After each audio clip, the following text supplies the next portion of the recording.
Hello all. Let's do a quick sound check. Welcome. Can you hear me? Yet again, I do not have a webcam this week. I'm hoping it will be showing up in the next 2 days. So we'll get back to things as normal. Awesome. Great. Everybody can hear me. Wonderful. So yeah, you are sketching with Izzy today. We are going to be doing my patron critiques. Christina, no, I did not get the stream cam. I could not find one. I was following the nowinstock.com and I just grabbed up the first one that came up, which was, I think it's like 2 steps down from the stream cam, which is the C922X Pro, something like that. And I think it'll work fine for what I need. I mean, the cam I was using before was just a little pin cam that was on my laptop. So I think it'll be a massive upgrade either way. I just needed it right away to help out with our streams on here. So yeah, awesome. Let's go ahead and just dig into this stuff because I've got 3 paintings today, but they're all really fun, excellent ones. Keep me posted in the chat if you guys see hiccups or anything. I'm still figuring things out. I know it's been several weeks now, but I always expect things to just crash and go horribly wrong. But here's hoping. So yeah, I'm gonna go ahead and read through Christina's breakdown on what she's expecting from a crit and what this particular painting is, so you all can follow along. She says it's another book cover. This is the only piece you managed to finish before submission deadline. That's all right. It's finished. That's what matters. Not the most exciting. And you don't have specific things you want critiqued. Okay. The story summed up for this book cover illustration is: a cosplayer is inside a science fiction museum and discovers a piece of a treasure map fragment behind a famous poster. She is super excited. Museum employee finds her, is amused by the whole situation.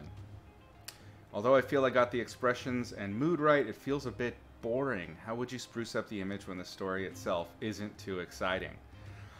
Yeah, that's a tough one. This, I think let's tackle, before we even get into art, let's tackle something that we all face when we're dealing with clients. And that is a client that knows what they want, but they don't know what they need. And they can be very, very specific sometimes with exactly what they want and not understand that the image that they are wanting from you and the image that you're going to deliver, even though you'll paint it to your best ability, is not going to be an exciting one, and it's not going to sell their idea in a satisfying manner. And that's the communication side to this business. You really gotta, it's worth it to try and pitch what you think would be a better idea to your client, but you must always do it alongside what the client asks. So when in the initial sketch phase, when you were doing this, what I would recommend in the future, if you're concerned, and I think that you're advanced enough now that you knew when you were starting to lay this out that there would probably be, that it would be not very dynamic. What I would recommend is in the future, do the thing that they ask and then do a few sketches that are more along your idea. So specific, beyond that just as sort of like business savvy for doing your illustrations for your clients. I think with this particular piece, one of the things that is straight up just difficult is when you're dealing with a painting. When you have fantastical elements that are meant to be fake, it's really hard to sell the fakeness, especially in something that's kind of just straightforward like this.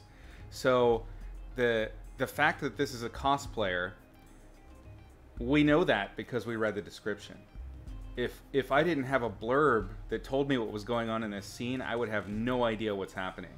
And as a book cover, that can be the death of the book itself, where a person's just like, huh? None of this makes sense. It's not giving me a promise of what's inside. And this is just, it's the sales aspect of book illustration, and it's something that a lot of authors don't know. They don't understand this stuff, and it's why they come to somebody like you, who is a professional artist and that does this for a living, is because they need somebody that can deliver that particular perspective.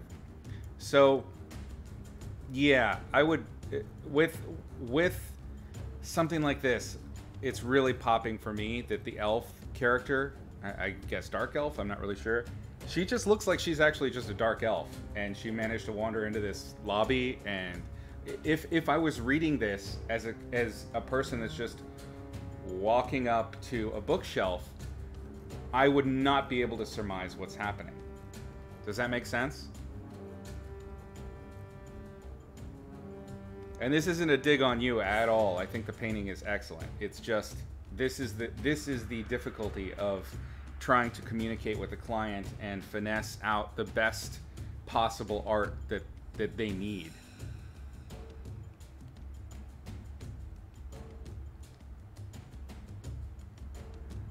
The authors specified that they didn't want her to seem fake, but seem out of place on purpose.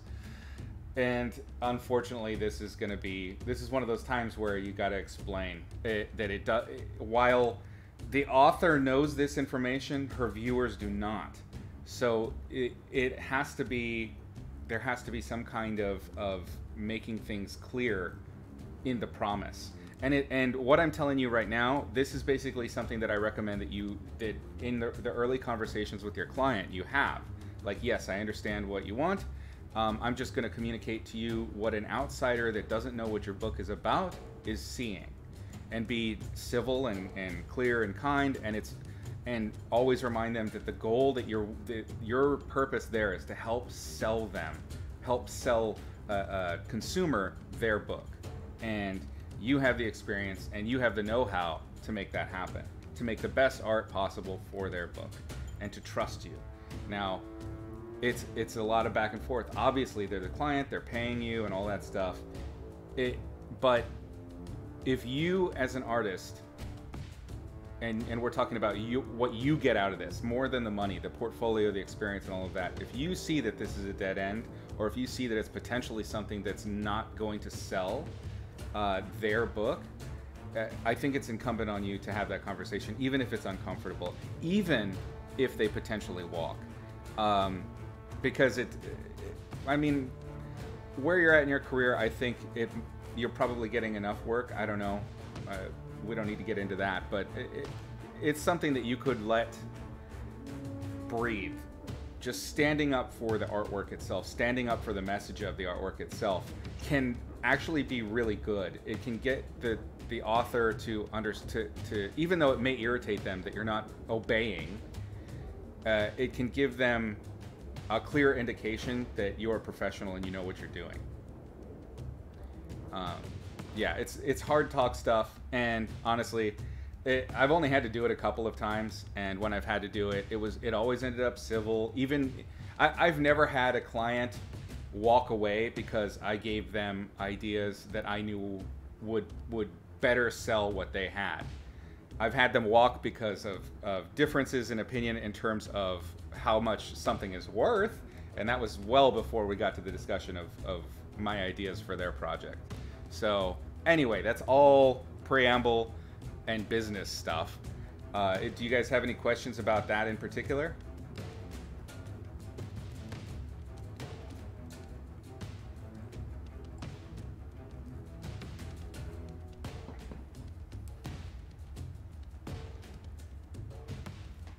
All right, I'm not seeing anything pop. All right, yeah. Cool. And it's, you know, it's part of the business. It takes time. Just like learning to paint takes time, learning how to communicate takes time.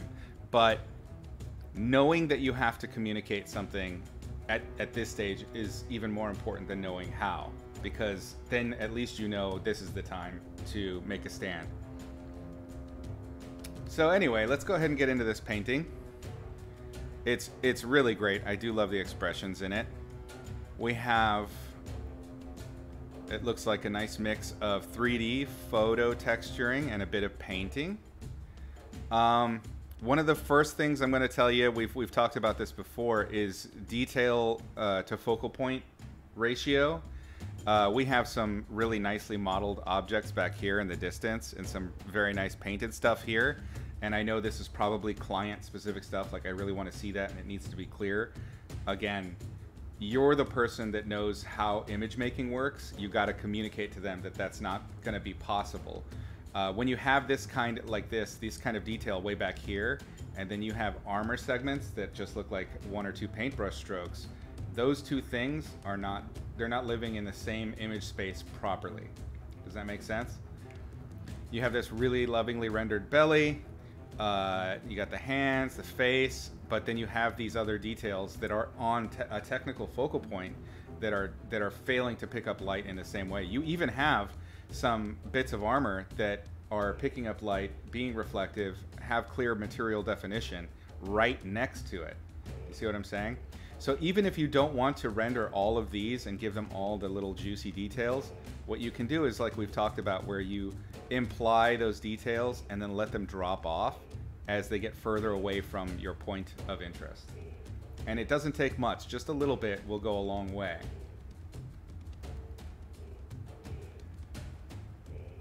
There's material definition issues in the texturing. We have some photo textures in here. This is particularly of note here. Your pauldrons have these really detailed photo textures that are warped over the image, but the textures are not obeying the material that you've defined, this shiny material. Remember that your textures need to show their greatest depths at mid-tone areas. You can't really have like deep light displacing textures on the top of a surface. Also, you have two disparate elements for your material here. You have if we totally remove the color and all of these little scratchy details, this looks like it's meant to be a very shiny metal, and then you put rust on top of it, and the texture, just the visual, the diffuse on it, right, doesn't match the material or the shader. Does that make sense? So you have to be very careful. Either bring that busted ass texture into the shine and break up that contrast drop off that you've developed here. It would be beneficial to even use like a little texture brush and soften that significantly so that your painting matches the photo. And then also, just in general, remember when you're using photos, you want to try to get the photos to not ever be more crisp or detailed or have more artifacts than the painting itself. And this is true here and here. A lot of this is the 3D. I think this is a 3D shader, right, Christina? The texture that you have on the wall, because it looks like it's to me it looks like it's picking up this light correctly, because there's little pops and highlights down here, but the crispness of that texture is not matching the painting. This is the danger of using these kinds of elements in your painting. You always want to err on the side that the strokes that you're making are the more detailed or the more visually interesting thing, or have your strokes so smooth that they build up to that texture naturally. You can't, if you're going to throw in a really high-res texture, even if it's on the 3D space that you're rendering, and it's breaking the detail quality of your painting, it's not working. So it's almost better to go in and add those kinds of textures to the 3D after in post, and then you can do things like smart blur and other things that we've discussed in like the photo bash lessons in order to lessen the crispness and detail and artifacting so that it matches or is less than your focal point. I have a feeling this was probably a rush job too. Were you working really fast?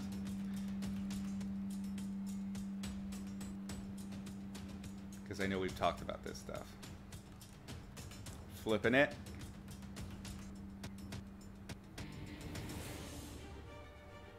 Okay. Well, then definitely consider my recommendation on either texturing in post or spending more time on your painting and not backing off on cloth and other materials that seem like they might be easier to paint. They need just as much love as it looks like the love is on that wall, if not more. I'm going to turn off our color here, and I want you to notice some things about your lighting. So you have light sources in this painting in multiple spots, and of course the light sources have to be the brightest things. That also creates a great deal of contrast right where they're at, which takes away from where your focal points are. And one of the more showing elements there is this light back here. You have a ton of contrast on a background element that is drawing the eye and drawing attention away from the centerpiece. Remember, a book cover is a perfect example of everything, of the greatest challenges of good illustration. It has to pop and read and be clear on a shelf when it's sitting next to a ton of other books that are also distracting. If you put distractions in your own illustration, you're taking points away of visual interest that could potentially draw somebody's eye. I imagine that the author specifically asked for this specific thing in the background. They may have even asked for the specific color. I would do everything I can to follow what they're asking, but also push that back so that your composition is, so that you are the one still controlling the composition, and your composition is being controlled for the purpose of that instant read, and then the secondary read, and then the third read, so that you get an illustration that draws your viewer in. They want to get closer to the bookshelf. They want to see what the book is. Oh, what's the title of this book? Pick it up eventually, look at the back, open the slipcover, and on. And then, you know, credit card, cha-ching. That's the game here, okay? So watch out for that. But here's where this doubles down. I'm going to turn back on the color and look at that. This saturation back here is possibly one of the most saturated and bright colors in this entire image. Do you see what I'm talking about? So that means if I'm just walking into this, that means this is really important space. You have the total control there to decide where we look, when we look, and how we look. Like that's your job as the illustrator, is to decide all of that stuff. And this is a pretty tough spot right here. It's very cool. I can't tell what it is. It's got like kind of a Hellraiser thing going on, which is dope. But yeah, that color and that brightness is totally drawing attention away from our figures. So, solution. I don't like to just throw how you done wrong here. Let's talk about how we can make this better. First thing, I'm going to knock back our background guy a little bit. He'll still be lit, but we can significantly knock that back. Especially if I see this little kind of blue specular here. I have a feeling that this is some sort of glass sarcophagus or something. So you can just throw in your little, you can still have highlights back there that make it clear what the different materials are. But remember that you have to control, it's all on you. You have to control where we see, when we see, how we see. Okay, next, we're going to use the bloom that you already have here. And because she and what she's pointing at are really our focal point, I'm going to use that bloom to create a greater contrast between this arm and the poster, because the poster itself has a great deal of contrast itself. And this is something that we would solve in something like a landscape painting. We would do that with atmosphere. Well, we can't do that here. So we're going to fake it with lighting and with bloom. So I'm making the pane more falsely reflective so that it picks up more light, which of course makes her hand seem darker in comparison.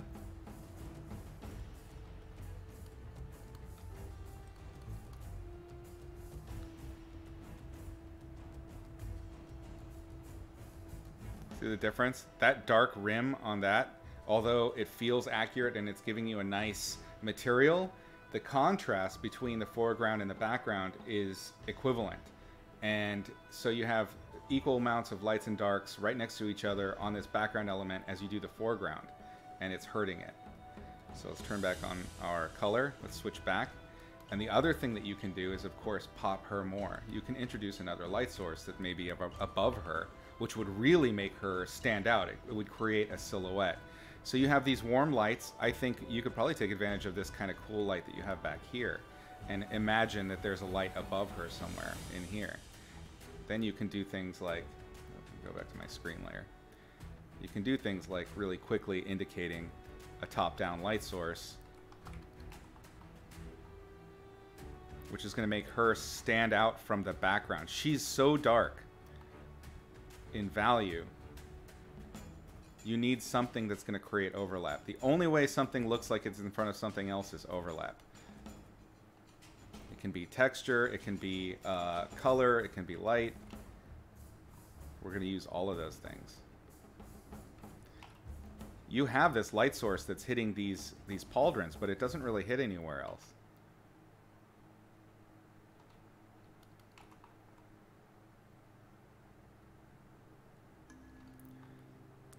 We're having the same problem with this hand in terms of the 3D stuff. I know we've talked about that before. Here, it looks great. The hands look really good. For some reason, those DAZ models, where the knuckle folds, this ball, it looks super 3D. So I would recommend when you're painting these when you have these hands in your shots, find a way to just kind of sharpen up the knuckles just a tad. You can keep everything else, but just give it a little bit more bone, because it always feels off.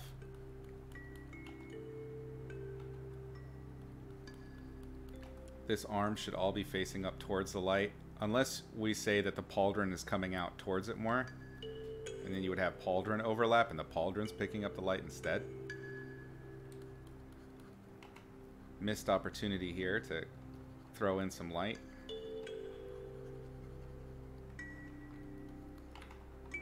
And then you can do much more with the dress, the skirt.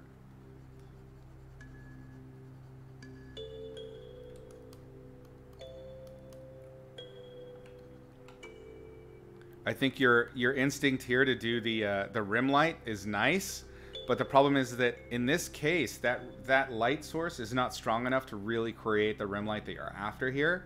So what I would do is go the opposite direction, and I would go for a full, just straight silhouette instead, and let the bloom be, oh God, I don't know why my brushes are doing this right now, and let the bloom be the light, the field to your figure relationship here.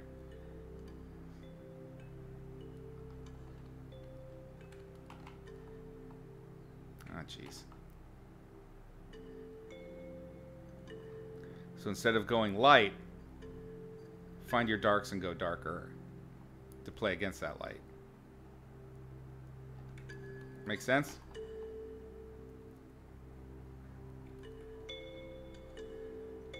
This is where it gets tough, because we're talking illustration versus what 3D tells you. What I just did is not necessarily logic. What I did is narrative lighting. And so it's like the previous series of lessons with narrative lighting. It's where you choose to obey the laws of light and color, and where you choose to ignore them. So I think it would be interesting here to leave that rim that you have on that front bit, because it implies that material, and then let the hand just be a silhouette. And what that does is, now that's created a very strong focal point here. Let's group this, and then turn it off, and turn it on. Do you see what I'm saying? It's that overlap. You got to find a way to communicate what's in front of what. That's the hardest thing when we're talking about two-dimensional image making, period, is clearly indicating what's in front of what. We know that with photos you can get away with it because everybody can trust that that's real. You just know, okay, even though that looks wrong, it's real, so whatever. But even then, sometimes we see those photos where it looks like, you know, a girl is sitting in another girl's lap, and the shadow from one of their thighs looks like, you know, something's dangling there. It's our eyes will read two-dimensionality and create sort of a new image out of that. But we trust photos way more than we trust paintings. So with painting, you have to go out of your way to be clear about what's happening and break the rules if necessary. In that same vein, I'm going to knock this back because this is kind of too bright and bugging me. Oops. So you may have had a light source there that was actually hitting that, but in this case, it was just drawing too much attention. So where you had this rim on her, remember, actually this is a pretty important rule, and I'm not sure if I've ever completely thoroughly outlined this, but this rim lighting thing, not only is it dependent on the direction of the light, but it's also very dependent on the distance from the light. So you've created a very strong rim light on her hand as it originally was, but this character right here is right next to the light source, and she has very little rim lighting at all because you trusted the 3D there. Actually, that might be a photo, is it? If so, that was a very lucky cut right there. It's nice. But let's go ahead and grab... So let's get a textury brush. You painted the headset?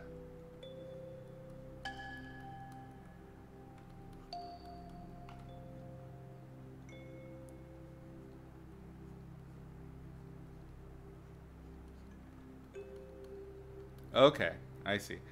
You could add a lot more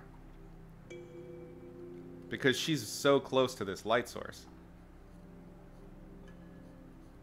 I'm not using the right saturation. It needs more saturation, but I'm just trying to show you how you could use the light that's there to actually give her a little bit more of her dues. You don't want to overdo it because, again, she can't compete with our cosplayer in the foreground. But this is just to create that overlap and make things clear. It's illustration technique rather than literal logic of light and color. This right here is actually pretty good. That's plenty. That's on that forearm there. And that's, I think, the 3D. But you got it. I think that's... It doesn't take much. I hope you're seeing what I'm saying. It's very, very minor detailing. This is all nitpicking I'm doing because the image is very solid.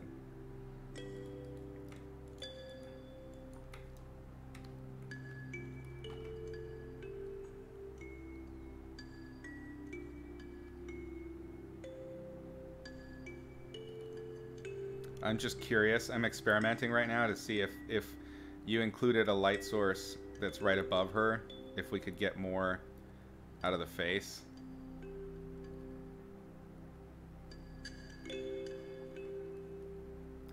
What I'm thinking is that if you have her in a stronger light source, maybe you can get away with showing things that make it a little bit more clear that it's a cosplayer.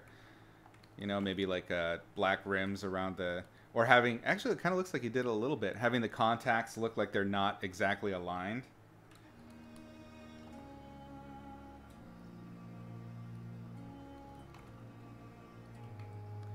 I love, in situations like this, opportunities for creating cast shadows. So, like, just implying those shadows would be great. If most of her torso was in shadow, that might... You don't want to overdo this and make it cheesecakey. That's definitely not the point here. But definitely implying that there's a strong light source above her and that it's hitting the top surfaces more than it's hitting the bottom surfaces.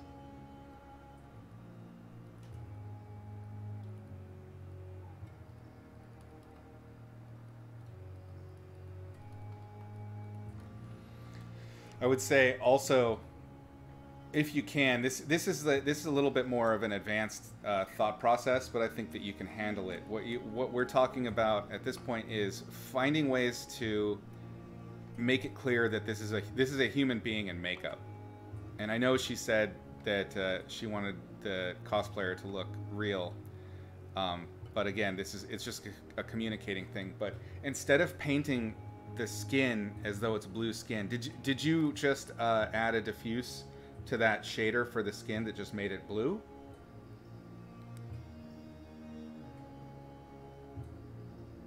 For the render?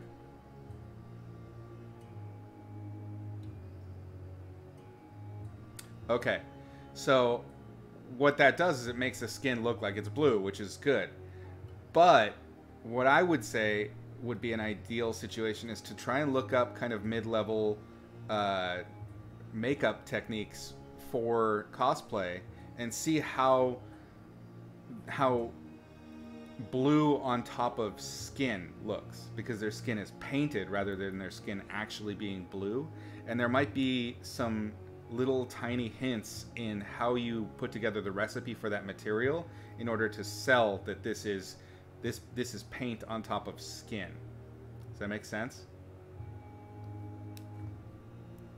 And again, I know she said don't do that. I'm just saying, like, if I were art directing this is what I would tell you.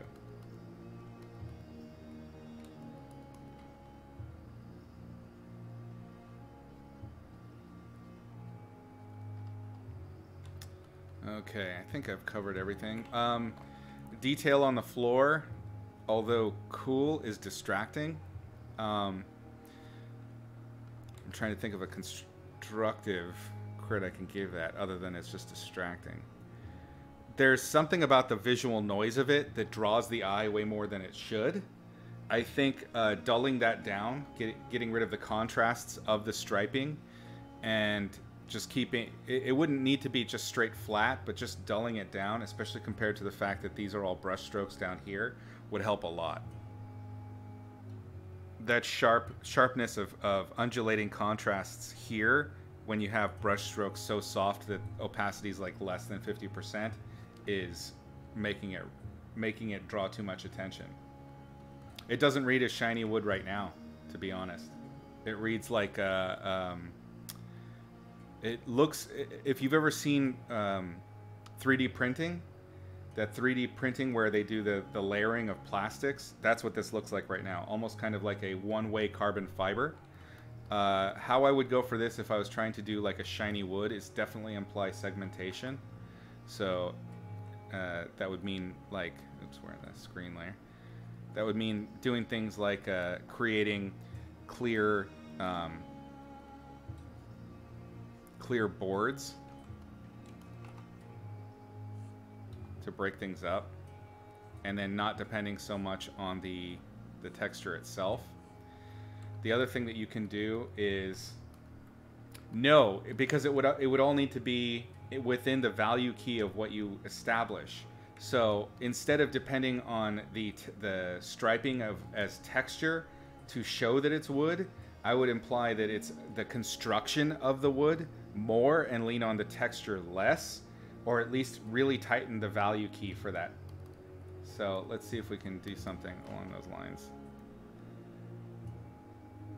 How would I do this quickly? There is no quick way to do this. I'm just going to have to paint it.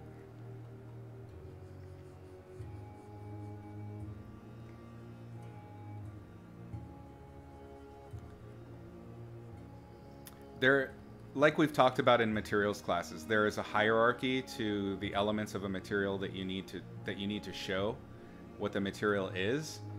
And right now, the texture itself is the #1 thing telling us what that is. So you have other ways to do it. The shininess, like where there's rough points. Actually, I think that would probably be the best thing to sell that this is wood. Is if you look at some of the shaders that they have for wood, where they use what do you call it? A roughness map, so that some of those stripes are shiny and some are matte.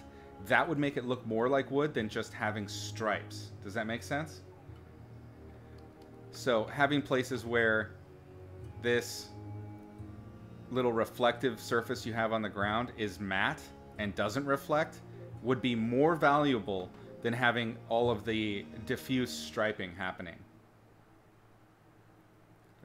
Are you following me there?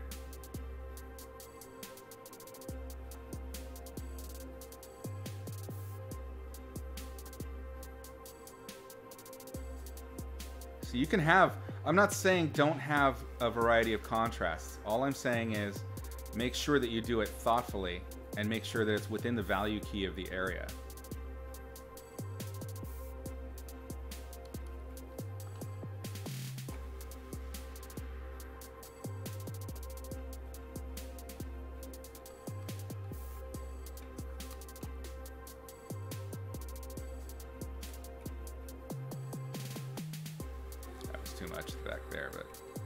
Very subtle. Keep it within the key and try to find out what, when you're doing a material, no matter where it's at, try to find out the hierarchy of what would make it clearer. And then when you have different materials and in different levels of focal hierarchy, remember that those have to all be subservient to the next one. It's nested. So something that's down, something that's down here, the materials, you're gonna have less opportunity to describe what that material is. So focusing on the top tiers of that hierarchy for your material, for the recipe of the material, is super important. You can't treat it like it's a full material. Again, it's almost like if you were, let's say you had the main shader where it offers things like gloss and reflectivity and emission and all that sort of stuff. As you get to a less and less detailed part, or a less and less detailed area, that shader needs to have a diminished amount of options. And you want to focus just on the things that really make it clear what that thing is.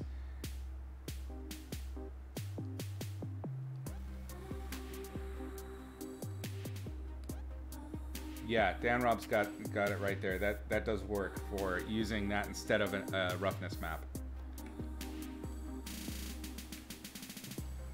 Watch out with materials. If this is meant to be felt rope, it's not feeling like felt. Remember that felt and satin kind of do things opposite. They pick up light on in the mid-tone area. It's super weird, but it works.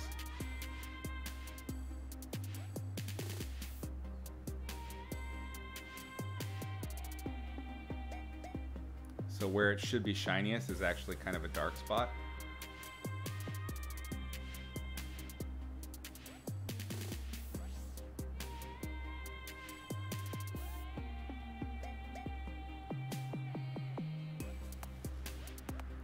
That's just learning learning the different materials.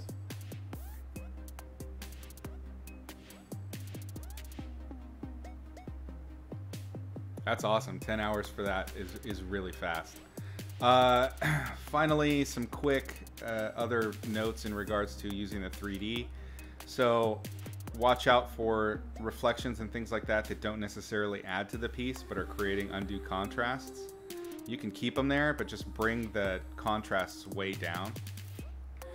And then whenever you're doing paint over on 3D, pay attention to where your darks are. So I'm not sure, because we all have different monitors, but I have a pretty solid monitor on here. And you have blacks here. These are your darkest darks in the whole image. And then you have sort of like I'd say 25% dark here for the darkness of the skirt. But then as we go down onto the leg, do you see the differences in darkness? Watch our value meter right here. So here, up on the skirt, it's not that dark. Here, it gets much darker. And you have like much more nearer blacks. So you want to make sure that the shadow regions that all kind of behave in the same value region are maintained at each depth level. Yes, I understand that definitely the screen doesn't do that sometimes. So I think I've mentioned this before. This is a great way to check. Switch to your levels and crunch your levels really hard to see where the darks are happening. And you can see where the punch is at. You see where the darks are there? they'll show you the things that don't match. You don't want to keep that up, obviously, but you can see where the values get broken much easier. You got to do it. I recommend doing it in black and white. We'll turn it back on to color, but you'll see how much the color kind of confuses things. So I try when I'm trying to find this, and this is something you don't notice on monitors, but this trick works great for when you have to have something that's going to print.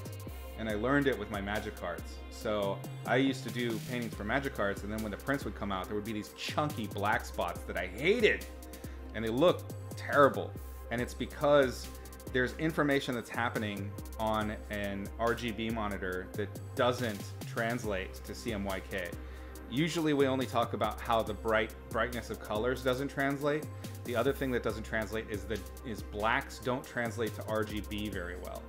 And different monitors show different things. So a better monitor can usually show you, if it's got more true values to it, you'll start to see those things a little bit better. If you don't have that, that's totally okay. Use this trick with the levels and it'll work great. Any last questions?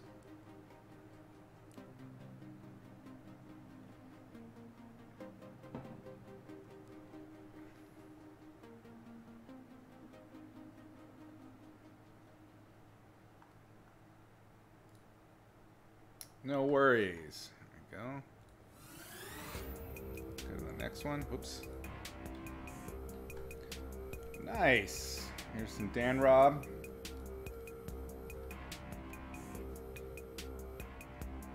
He writes, "Hey Izzy, this one isn't quite 100% finished, but I tried to get it as close as possible for today." Yeah, I'd say that's acceptable, but definitely aim for finished in the future. Not looking for any specific critiques, just whatever you think would make it nicer and work as a good MTG portfolio piece. No worries, Christina. We'll see you later. Thanks for hanging. Okay. Well, in general, it helps for me, for you guys to really sit and think about what it is you'd like to improve. It does two things. It gives me points to start with, but also it really makes you analyze your work. So I recommend, as you guys do crit requests in the future, really sit and think, like, what is it about this piece that's not working for you? And the reason I want you to do that isn't because I'm lazy, although I am. What it actually is it's a teaching technique. I'm trying to get you guys to learn how to self-analyze. It's like in our Discord when we're all hanging out and I see you guys posting for each other's feedback.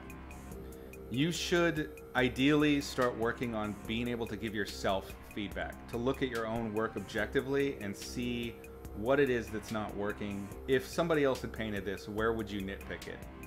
You see what I'm saying? It's a valuable, valuable technique to self-assess. All right, so let's go ahead and look at this guy. Nico Bolas, right? So you did some 3D too as well, I think?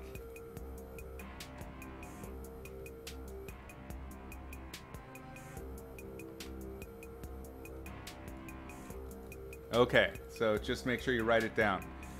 Okay, 3D base. Did you do the sculpting too?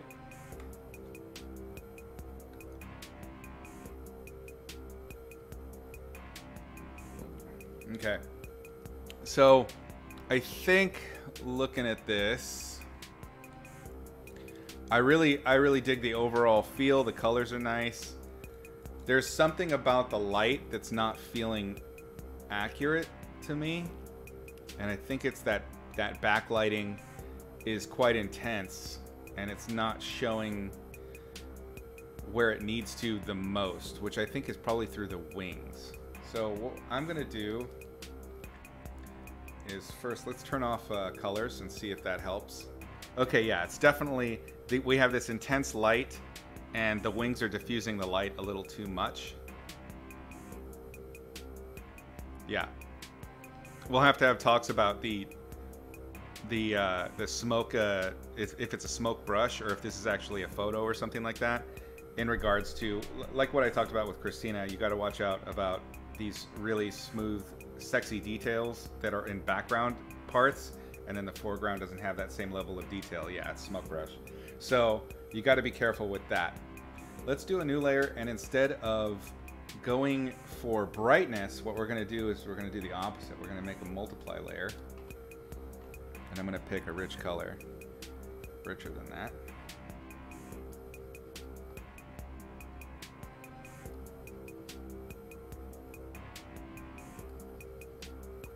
And let's see if we can actually do the opposite and knock back the parts that are not getting that light. Always remember, there's two ways to handle this. You can make things lighter or make things around that thing darker.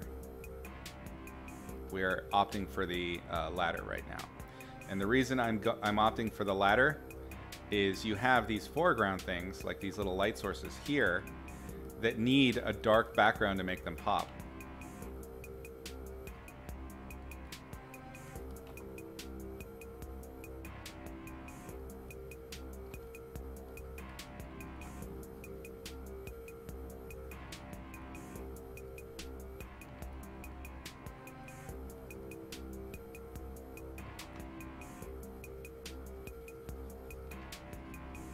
I'm leaving a little bit of light there because I want to imply this bounce light or even light that's coming through on the side.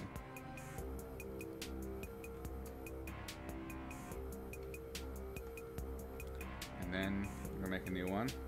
Set that to screen.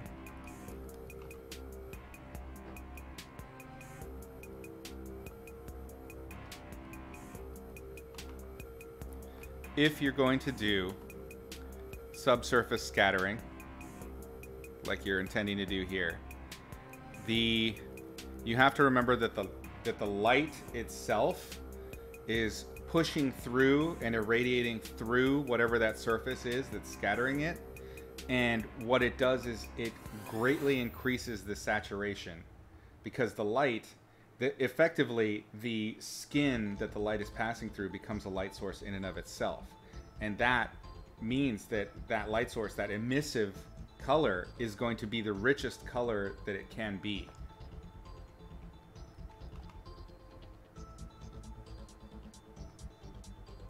Notice I'm not taking it all the way down because I want that light source down there to be important.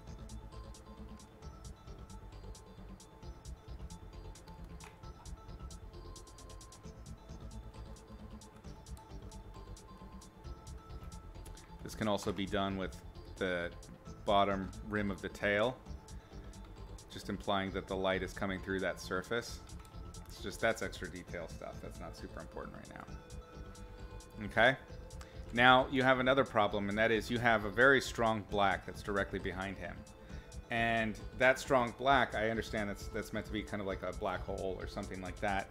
The issue with that is that that strong black creates a contrast that's super different than where he's at. So you need to have, ideally, a value relationship on the figure that matches the environment. And right now, all of this environment and the foreground and the figure are not matching that vacuum of light that's behind him.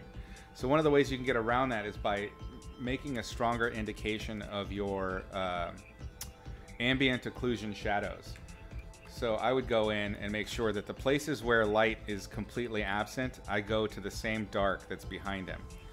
And you got to make sure that you make that a soft transition rather than a harsh one. Otherwise, it'll just look like holes in his body. But what it does is it seats him in the scene, and it'll seat all the objects in the scene because they're obeying the same rules of light that this thing that's creating the light is. You can still have tons of bounce light and stuff like that, but your value key needs to be closer to the lighting scenario. Where and this is where I'm getting into the ambient occlusion aspect. I wouldn't do this all the way down here because you have like nice atmosphere and things like that that are overlapping, but just hinting. These are what I call in the painting phase accent values, and the accent values can help punch your focal point figure, usually a figure, up to the foreground. It gives them little tertiary details that make them stand out just a little bit more. And I reserve these accent values for your really strong speculars and for your really strong points of ambient occlusion where light is absent or the shadows have just been pooling completely.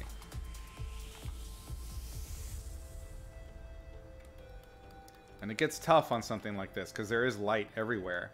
But with this neck, for instance, it feels too blown out for this shot.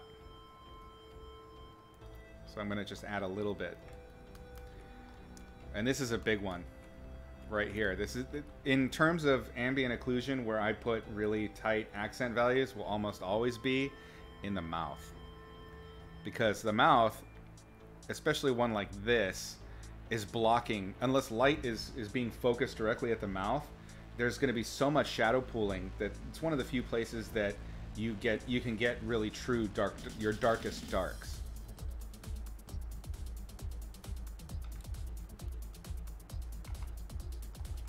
And this is a problem that's very unique to fantasy illustration and painting in general, is when you have all these very bright light sources coming in from all over the place, knowing when and where to put your accent values can be really tough.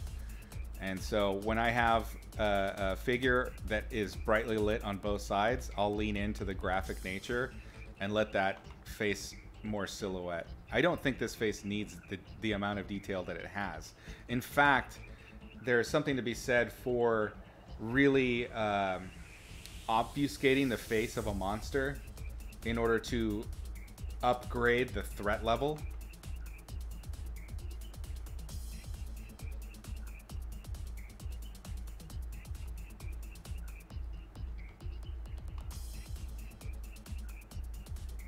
And what's cool is if you do this kind of mask technique, darkening around something like glowing eyes, it makes the eyes look brighter and more scary.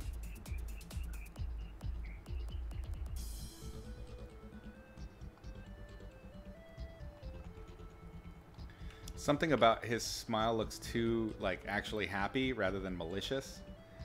And I think part of that might be the cheeks. When you want to make a smile look threatening, make sure that the smile never makes it to the eyes. I know I'm pixel painting at this point, but it will read from a distance. Let me group these so we can start seeing. See how the contrast that I've created there makes this stronger focal point?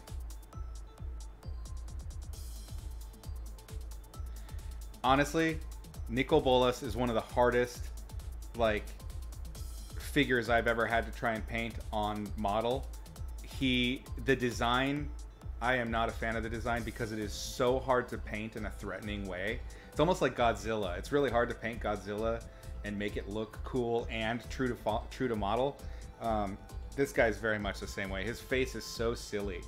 And the way his horns insert to his head is really, it's very difficult to convey. Some artists have done a great job with it. I've seen a few paintings that were just like, damn.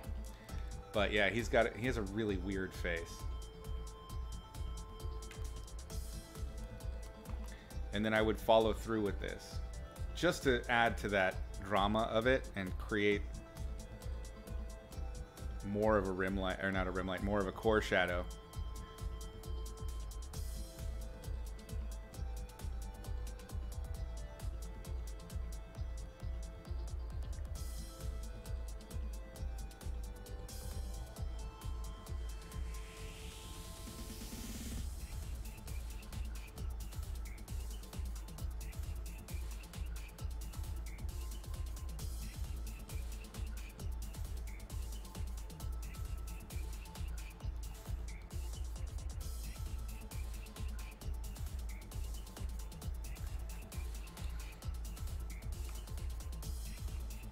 All right, let's see. Okay, this is another one. This is a very common thing that I see with fantasy art, is this where we use lasso tool to draw something like the ribbon of his sash, right? And then when we're painting it, because it's on a separate layer, it's really easy to just kind of hit it with a soft brush that's set to a screen or something like that. And the problem with that is that although it will sell the idea of what you're after. It's a symbol for how that light behaves rather than actually how the light behaves. So if you want to step up that aspect, things like that, if you want to step up to getting jobs at Wizards and things like that, you want to avoid those shortcuts, or if you know that you need to use them, find ways to hide the shortcut. So one of the easiest ways is instead of just hitting it with that brush, I would probably go in and make sure that you can clearly see, let me deselect here, clearly see cast shadows from things. And it doesn't take much. This kind of would fit in the accent value category for me. It's not really painting. It's not really intense detail. It's just these little points, these little spots that you're digging in with. There's no... So if this thing is being hit by this light source, right, and that's direct, then there needs to be cast shadows from this thing. And what it does, when you have the right kind of cast shadows and you're really mapping them out according to the logic of the points of light in your shot, the more reality it's going to lend to the painting itself. So what I would do is look at cast shadows and how they kind of, if you have an extreme angle like this, how you might use that to create this sort of, what's the word I'm looking for here? Let me rephrase that. Cast shadows are really important and give you a unique opportunity, because the cast shadow not only shows us the shape of the thing casting the shadow, but how it conforms to the surfaces that it's being cast on shows us the shape of the underlying thing too. So it's a twofer. You get 2 for 1, nice and easy. And it's a missed opportunity if you don't take advantage of that, especially with unique lighting situations. Does that make sense now? Sometimes the words that come out of my mouth are just so dumb sounding.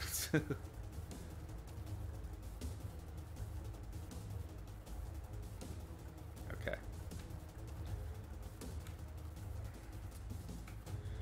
So you have some unique... it looks like you're using the rim lighting technique pretty heavily, which is fine.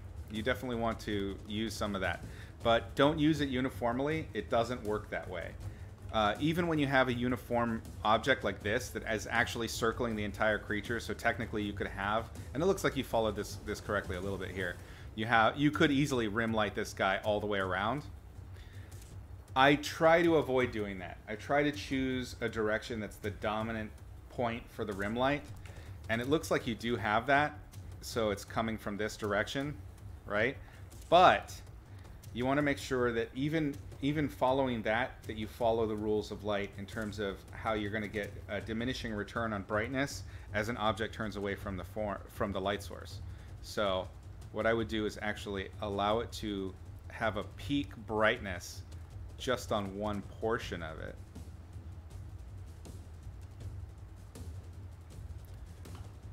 Making sense? Not the full length of the neck, just the belly of the neck that is most perpendicular to the light source. And if you're going to bother doing that, I would continue that concept throughout, because he is definitely in front of this light source, and this is an excellent opportunity to imply overlap. You don't want to miss an opportunity to do that. But you also need to make sure that you're not making it uniform. If it's a uniform line that's just drawn around the edge, it's just going to look like a silhouette line. These are great opportunities for things like the texture brush that I'm using, because then you just get these little scumble marks, and scumbling looks really cool. You don't want to overdo it, because I see that you have his tail going into blur back here, which is fine, but you just got to blur the scumbles then. Okay? I added it here to make sure that it's clear. I mean, you already have the lighting that tells it, but this is just like a little oomph, a little extra clarity. There's opportunities here for rim lights that you're missing out on. And what these do, so you have values here that are so close to each other right here that squinting at that, his leg can kind of be lost. And obviously I did add some darkness back down here, but the key is to play a little bit of lost and found. You can let things kind of go off in a silhouette. In fact, I recommend it for not only saving time, but like it adds airs of mystery to your work. That's those little points where things kind of like, how did they do that? That's where your viewer kind of stops and looks at stuff a little bit longer. Lots of missed opportunities here for picking up that light.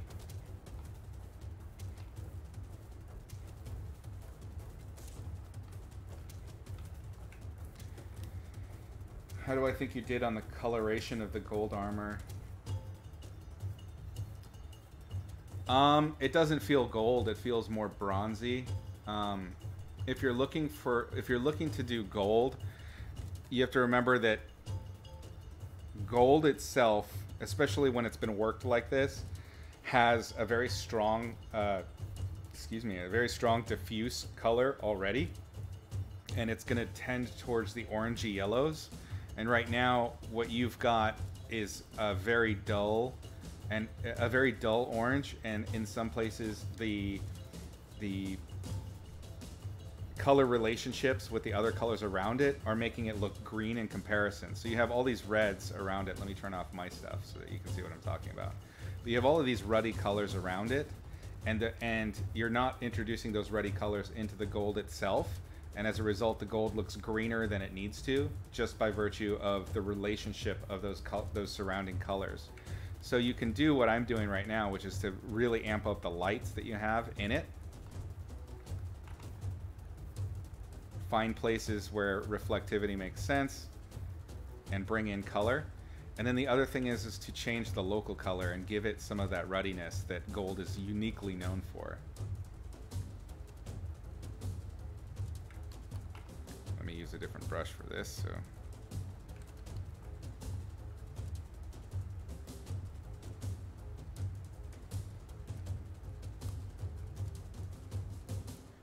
definitely look at like references for gold, because it is a very unique kind of metal. Even the softer, different, more like traditionally lighter golds that are not really yellowy have a warmth to them. There's a warmth to gold that's very unique, and it's worthwhile to study the material to see how that behavior of light works.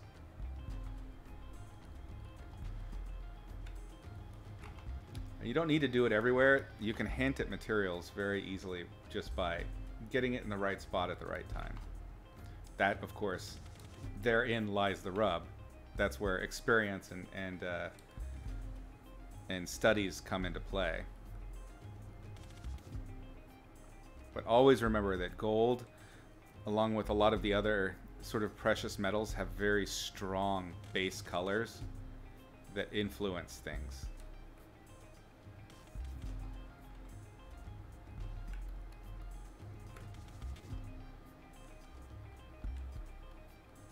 Yeah, that's the problem. Colored light changes the behavior of a lot of things. So sometimes if you're trying to really convey something, it's worthwhile to punch it and break the rules a little bit so that it's clearer. Your communication will always trump accuracy.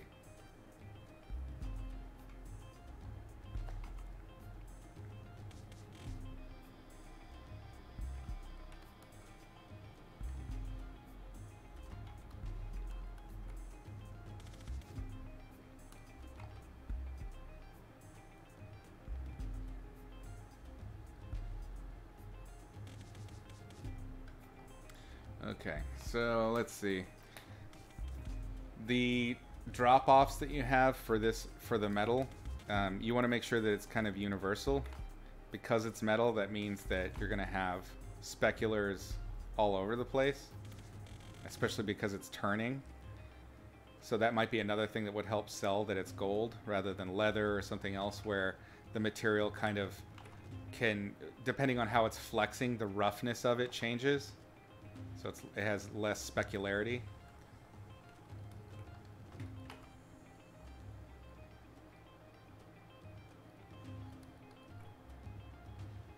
This is something I definitely did for nickel, was to amp up. So, sometimes it's worthwhile to oversell the shininess of something. Think like you know, like the armor in Excalibur, where they turn on all these lights and make it look way too specular, way too shiny, like it's ethereal. And this is one of those times it might be worthwhile to make the effort to do that. So you have this strong light source here. I can't tell where that's coming from, these purples. If it's meant to be this is too far away to be creating that kind of light.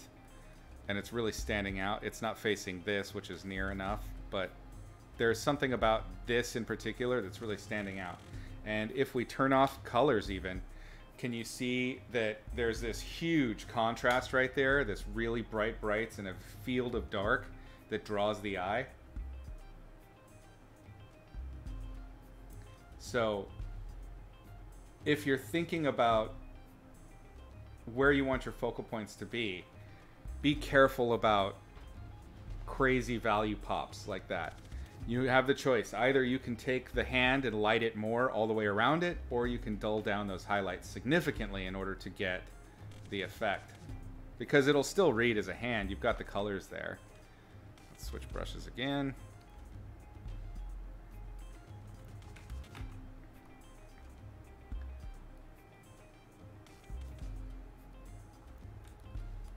See, this is a case where I would go both ways. I would dull the lightness that you have, and then also imply better lighting on it, because it doesn't feel done.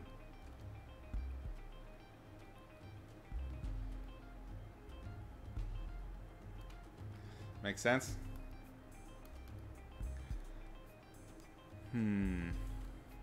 Same thing I was talking about with the ribboning happens here. These, when you do this kind of soft brush on top of a lassoed out thing, or you're painting on a mask, be careful with it. Try to control the jump in gradients so that it can be, especially for a big field like this, I would do that gradient much more smoothly like you did down here. These sharp ones can sometimes draw the eye too much. So this maybe doesn't need to be that dark, because it's drawing, this area is drawing a little too much attention. And then you have, the other thing that I'm noticing that's happening is edge control. So you have pretty sharp edges on the figure, but then you also have super sharp, super straight lines on all of the objects in the background. Okay, this right here, to me, if I were art directing at Wizards, this to me would be an indicator of a person that doesn't have strong control over their environments just yet. What you need is to break up lasso tools like this. You can't allow a lasso tool to behave that way in an illustration like this, because it's going to create a focal point. There's just that edge is too sharp, especially for the distance that it's at, and especially considering that not all the edges on him, in fact no edges really on him, are as sharp as that. Even these feel less sharp. This is maybe close. So how you treated this, although I think this might be a photo or something, yeah, see how this edge behaves? We know that's a sharp edge, but notice how it kind of it chisels this way and that, and then there's also the implication of brick breaking, right, where the bricks are, where there's a new form. You want to imply that with this stuff in the background, and it means that you have to be very careful with super sharp lines.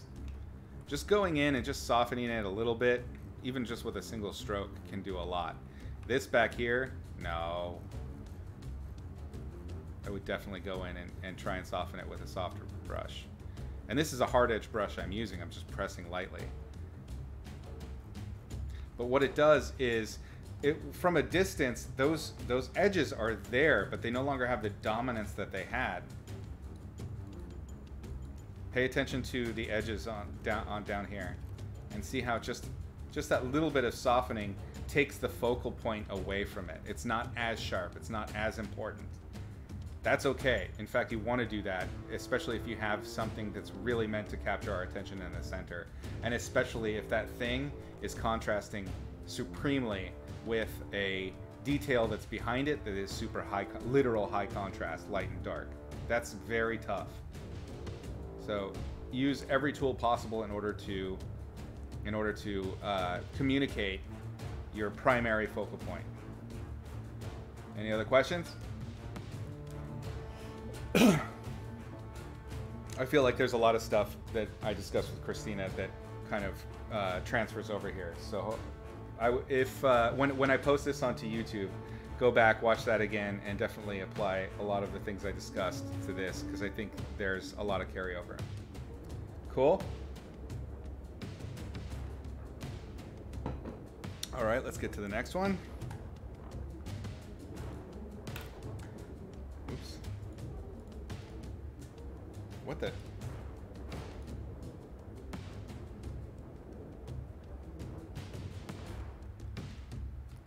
So next up we have Sergio. Are you here, Sergio? You might not be with us today, which means we get to do a ghost crit.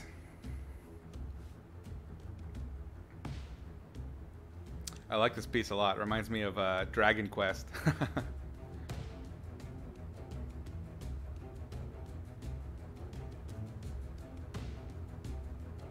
Let's read what he says. He's been pretty busy uploading a paint over for old work. I ask that you guys do not submit old work, only submit new work. Me critting stuff that you've done that's old doesn't really help you. It needs to be fresh.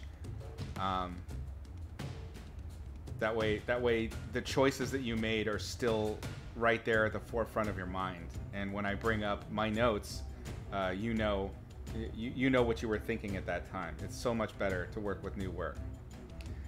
Today he sees a lot of mistakes in this piece. This is doubly taking up time. If you already know how to crit this where it's at, because it's not your best, it's not your newest, you're just making me do extra work for you.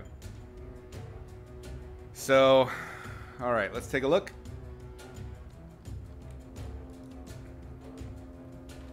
Lots of good stuff in here, some cool textures. I can see some dependency on photos and some bad smudging with the photos. This is going to be a focal point issue again. Looking at our textures here, get a new layer going, brush. So you've got all of this visual noise in these textures in the background, and the visual noise in distant textures can break the illusion of depth.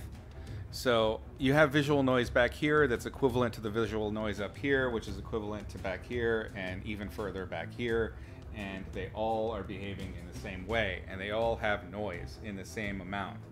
And that's just not how nature works. You have to start, as things go into the distance, you have to start clumping your details differently.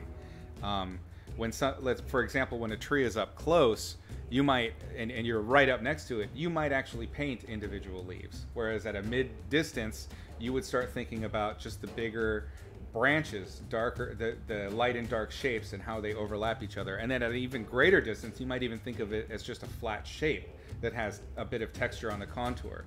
This is how you control the depth of a painting via texture.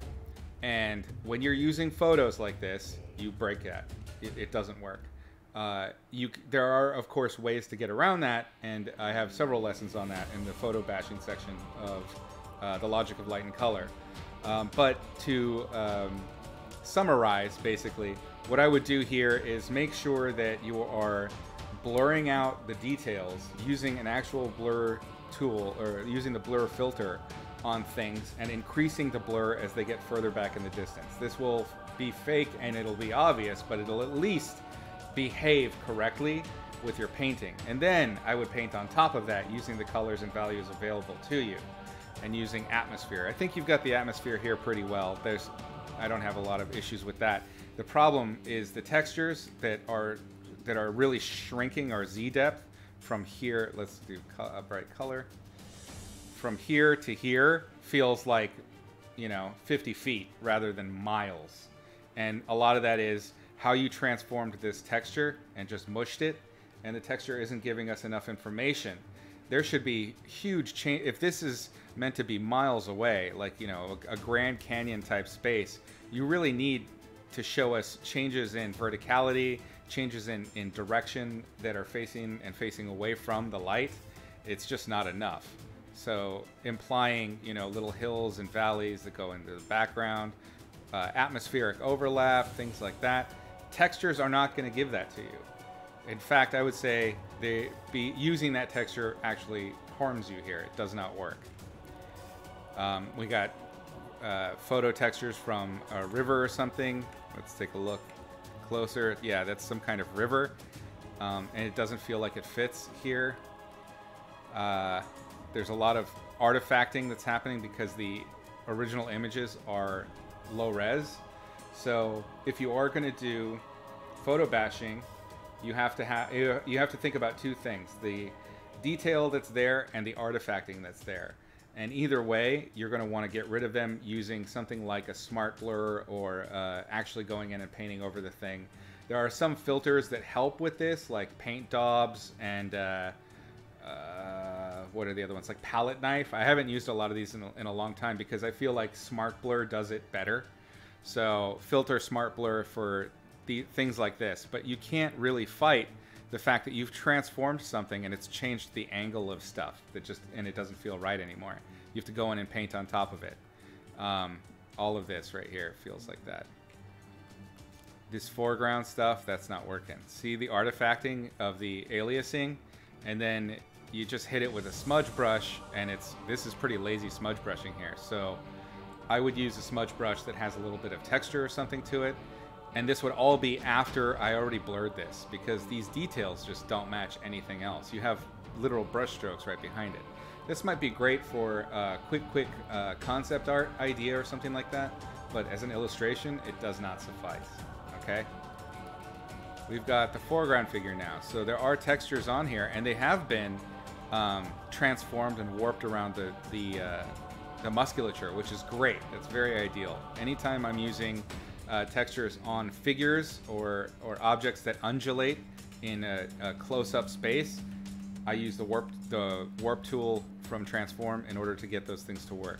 But then here you're countering those elements. So you've done all this great work transforming these things or finding stuff that actually is turned a little bit, finding photos that are turning, so that you can get that nice three-dimensional effect, and then you go in and then paint on top of it and flatten all those details out. When you introduce things like speculars, the speculars have to behave on top of the model of the figure. So you can't just do speculars for a tube, which is what you have here, on top of scales that have three-dimensionality. It doesn't work. So let's make a new layer. Get a brush.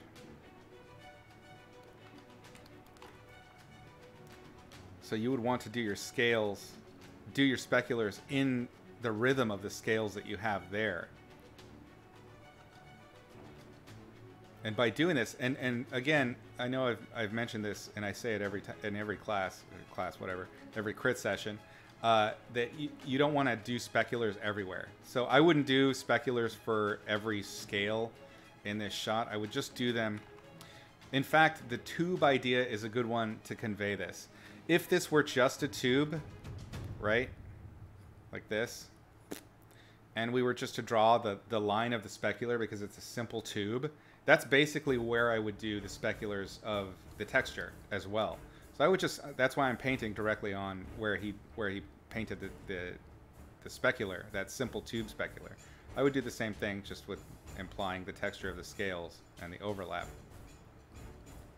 You don't want to do too much. All right, so you have this is another thing. You have this, what looks like a secondary fill light, kind of light source, but it doesn't affect anything else anywhere else on this image, which is a really big missed opportunity. Let's grab another brush. So this whole turkey leg meat right here could easily be brought forward. Remember that overlap is just about putting different values and different colors in front of each other that contrast. So by implying a little bit of contrast there, we can give this thing a little bit of Z depth. So it's overlapping the chest and the torso there.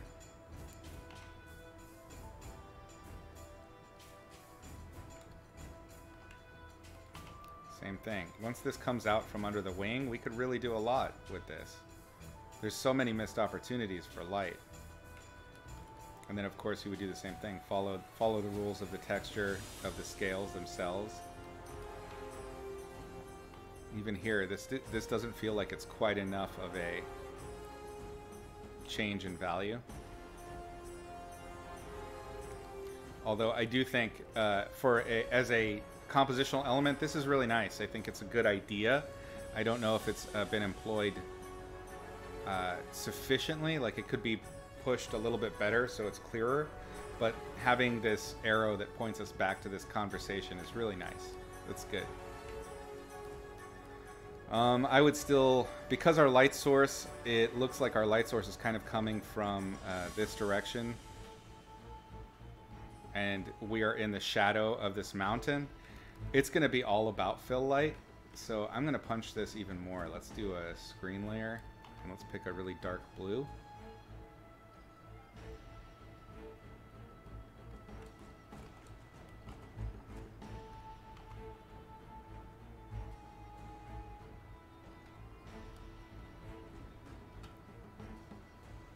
Because we're working in an underexposed scene in terms of lighting, it's an amazing opportunity to then put all of our value difference detail in the darks.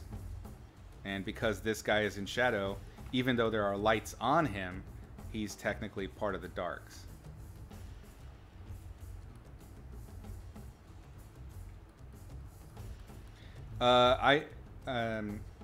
Toyina, I get into overlap, I think, in the very first lessons, because it is super important. But I can give you kind of a quick summarization, which is essentially, in order to show depth, things need to overlap. So, for example, we have these edges that describe the contours of the dragon's head and neck, and because of the value relationship of everything that's inside those edges, I can tell that this head is in front of these mountains in the distance. And then the value relationship of those things in the mountains in the distance do the same thing again and again ad nauseum. See here, this right here, this mountain, all those values are kind of close together, and then the values behind it are also grouped, which creates an edge, which is overlap. Make sense? But I do recommend, if you're really wanting to fully catch up, get those first early episodes, because there's a ton of vital information that I cover, and it happens really fast. So I think just in the first like 4 episodes, you're gonna have all the basics of how light behaves.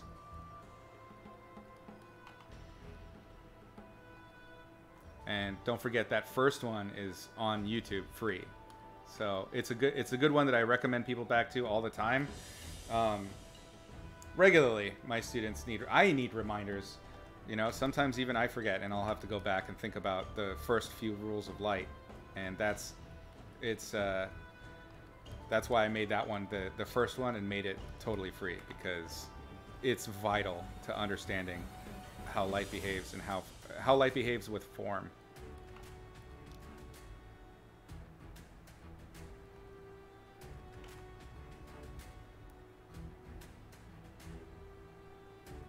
There's so much subtlety missing in the painting because we don't have that fill light. Whoops. Let's flip it again. Let's turn off my group. Okay.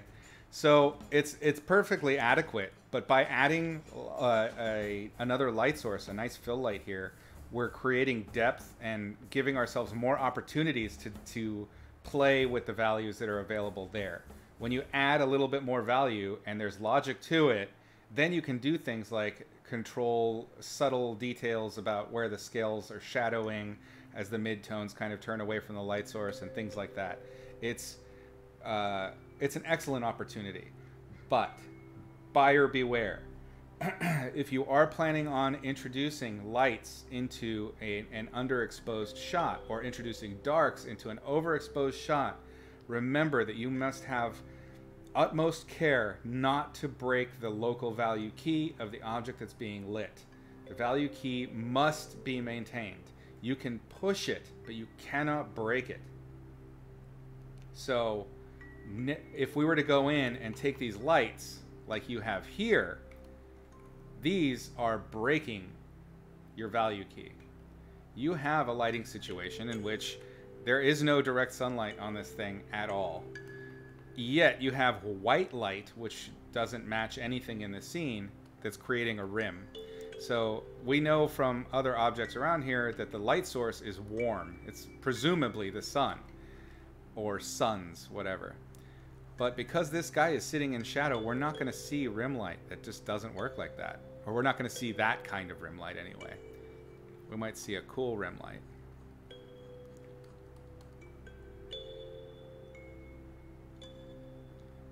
But what we're really going to be seeing is silhouette.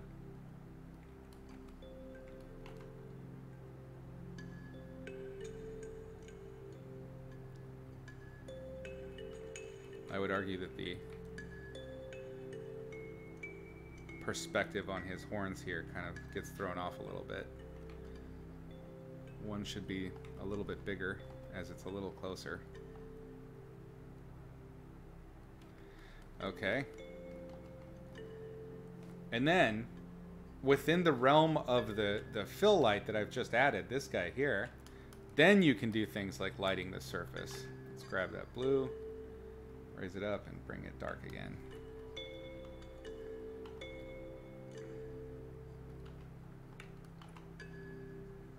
Way too blue.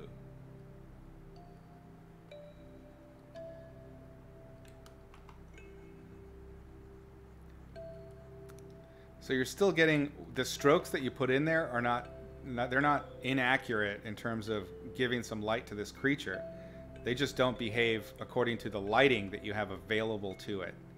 Everything within that shot, everything within your shots must behave according to the lights available. If you break the lighting scenario, you've got a broken painting. I'm not entirely sure what this is. Maybe it's like the thumb hook of the wings. I don't know.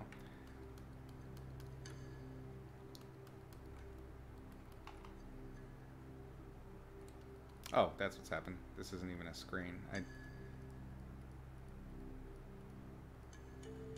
Do a new layer.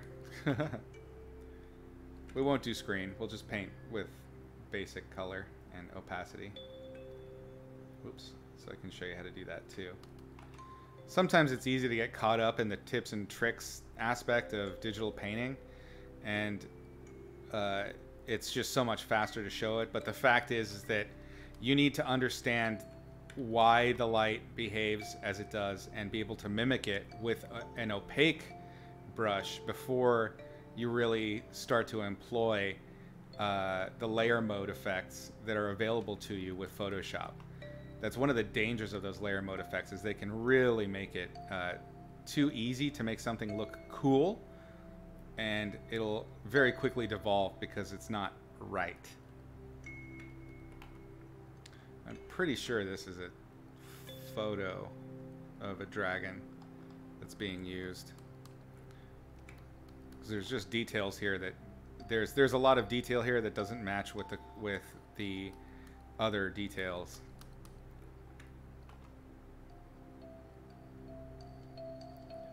Okay. So yeah, that's that.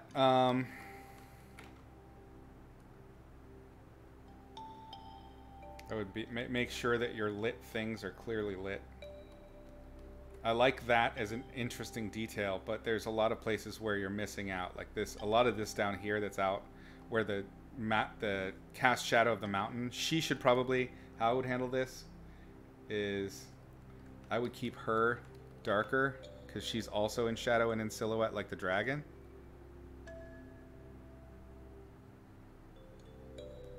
And then I would continue that silhouette out, or not the silhouette, but the cast shadow out behind her.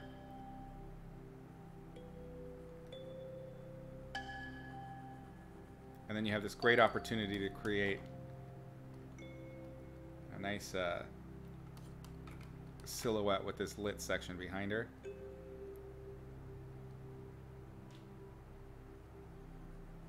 And what this does is it creates a focal point. There's already a pretty clear focal point there, but this is just, you know, nail in the coffin stuff. Just making it, hammering it home, making it very clear. See the difference? For focal points, especially when we zoom out, if you look over here at the navigator, when we turn it off, she can get lost a little bit. She's still visible. She's still the focal point. It's nitpicking, but you want it to be as solid and as clear as possible when you're working on an illustration like this. Anyway, any other questions for today? Anything you guys want to discuss?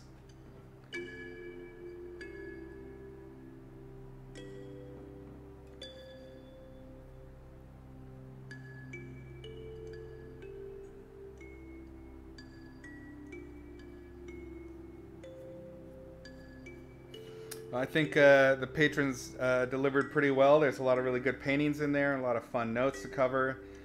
This will be posted up on YouTube so you can rewatch it. I'll send it to export immediately after we close out. Let's see, what else? Thanks, Nick. I'm really glad you enjoyed it. We do crits usually the first week after patron pledges are collected. And the top tier, or the student tier, students that post finished new work each month get a crit. So check that out. Let's see. Anything else I failed to cover in terms of... I already talked about the webcam. That's coming. So I think we're good. Yeah. Hopefully you enjoyed yourselves. You learned a lot of good stuff. And we'll be back same time next week to get back to painting on that weird sort of seated portrait I was working on. And then once that's done, I've got some fun stuff in the hopper that I've got planned that we'll be painting together in the near future. And I'm really excited to share that stuff with you guys. So stick around, follow along. As always, paint smart, paint sexy. Hi there. I'm Izzy, a professional writer, concept artist, and illustrator. I've taught painting for a dozen years or so, on and offline. Many of your favorite illustrators and designers have studied with me or under me and have gone on to teach in their own right. You're here because, like they did, you want to learn to paint realistically for illustration or concept art. Well, worry not. You're in the right place. Grab a seat. I want you to join me as I explain all the aspects of image making in extremely digestible and clear monthly lessons. Not through the lens of silly how to paint hair or eye demos. That shit is carnival tricks. And you're not really learning anything except an exact way to render one thing in one manner. This is painting mysticism at its worst. Watching these kinds of exploitative lessons won't help you level up with your understanding. Sure, now you can paint sparkly hair, but what if you want to paint a dragon, or figure out how to render a sea of fire, or depict a one-eyed transgender space marine dying in the vacuum of space? Painting and image making are tools of communication, and can be learned by anyone willing to put in some time. Like grammar is for language, light, color, and form literally follow a formula. Painting well is not a matter of chicken bones, zombie crackers, and the ever-dismissive concept of talent. Learning with my series, Izzy's Logic of Light and Color, will give you the tools and understanding so you can analyze light and form in reality and bring it to life in your work. Using this simple system I have distilled will help you harness your art to share your ideas as you've always intended. When we are children, we all draw in symbols. Symbols for our house, our hands, the sun, the grass, our pet lobster. As we grow into artists, we must learn to throw away symbols and begin to draw and paint what it is we actually see. And as we grow further, we learn to paint beyond what we see and what is actually there. Until finally we move beyond this and learn to trim away what is actually there so we voice only what we want.